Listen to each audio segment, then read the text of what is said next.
CM Ramesh ఆధ్వర్యంలో రాష్ట్రపతి కోవింద్ను కలిశారు టీడీపీ ఎంపీలు. కడపలో స్టీల్ ప్లాంట్ ఏర్పాటు చేసేలా కేంద్రాన్ని ఆదేశించాలని రాష్ట్రపతిని కోరారు టీడీపీ నేతలు. మధ్యాహ్నం ఉక్కు మంత్రి బీరేంద్ర సింగ్ను కూడా కలిసి కడప ఉక్కు ఫ్యాక్టరీపై విజ్ఞప్తి చేయనున్నారు.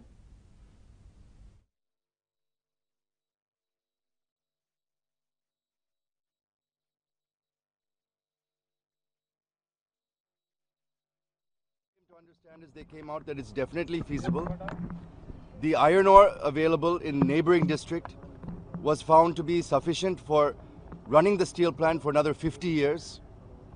The quality also is suitable for steel. That same iron ore is being exported to other countries for the manufacture of steel. So the Kadapa steel plant is definitely a very viable option, and we're waiting for the government of India to take a positive decision.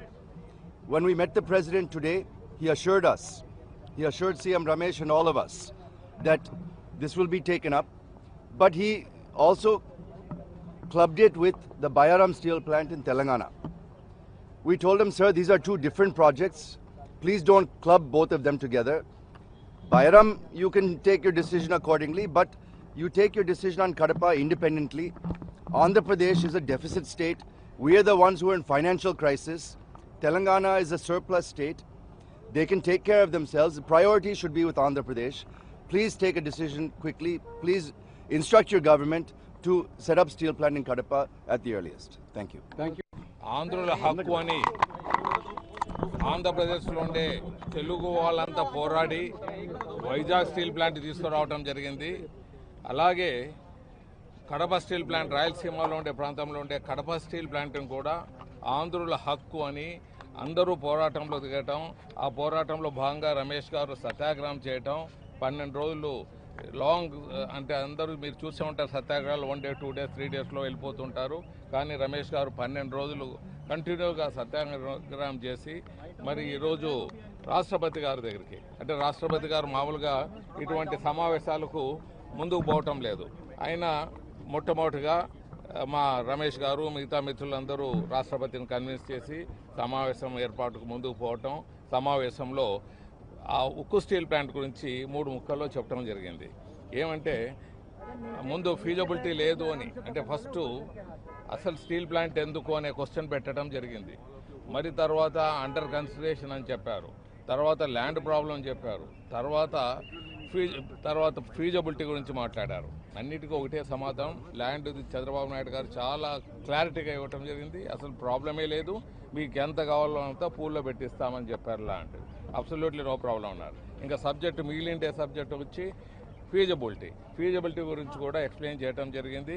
ఇప్పుడు కూడా president గారికి అందరు ఎంపీలతో సహా చెప్పడం జరిగింది. ఇక్కడి నుంచి అంటే రా మెటీరియల్స్ ఇక్కడి నుంచి చైనాకు వెళ్తూ ఉంది, జపాన్కి వెళ్తూ ఉంది, మిగతా దేశాలకు వెళ్తూ ఉంది. మరి వాళ్ళు ప్రాఫిటబుల్గా స్టీల్ తయారు చేసి విదేశాలకు ఎక్స్పోర్ట్ చేస్తున్నారు. అలాంటప్పుడు మనకెందుకు ఫీజిబిలిటీ ఉండదు, మనకు రా మెటీరియల్ పక్కనే ఉన్నది. సో అబ్సల్యూట్లీ నో ప్రాబ్లం అని చెప్పడం జరిగింది.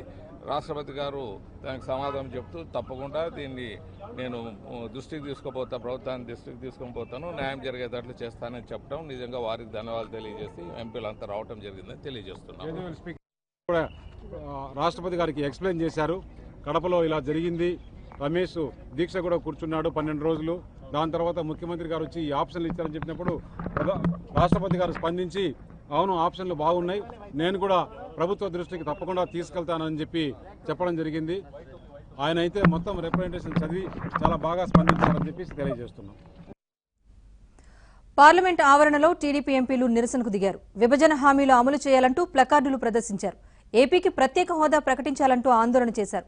తొలుత గాంధీ విగ్రహం దగ్గర నినాదాలు చేసిన టీడీపీ ఎంపీలు ఆ తర్వాత పార్లమెంట్ ప్రాంగణంలోనూ నిరసన తెలిపారు.